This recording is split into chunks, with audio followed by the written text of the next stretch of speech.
Wuff Leute, ich bin's, der Herkules. Wir haben mit meiner Mami, mit Oma und Opa einen Ausflug gemacht.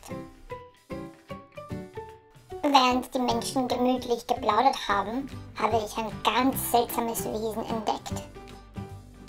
Schaut mal, ich hatte keine Ahnung, wer das war. Überhaupt kein Fell, versteckt in einem Panzer, sowas. Gerochen hat das Wesen auch nicht wirklich nach was. Das ist mir jetzt ein Rätsel. Ich gehe mal herumfragen, wer das ist. Hallo, Herr Wassermann, können Sie mir bitte sagen, wer das da drüben ist? Keine Ahnung, Alter, ich bin für sowas nicht zuständig. Na toll. Diese Schwachköpfe im Pool konnten mir auch nicht weiterhelfen.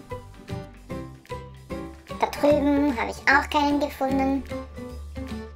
Die Pinguine wussten auch nichts. An sich keine Überraschung. Die Blödmänner hatten einen Schal bei diesem Wetter.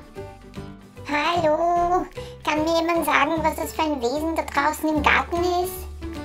Was mache ich jetzt? Das wird mir jetzt keine Ruhe geben.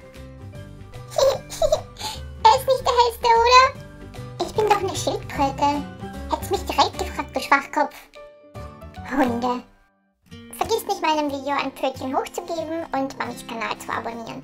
Eine Playlist mit mehr flauschigen Videos ist unten verlinkt. Vielen Dank fürs Gucken und habt alle einen flauschigen Tag. Wuff, wuff.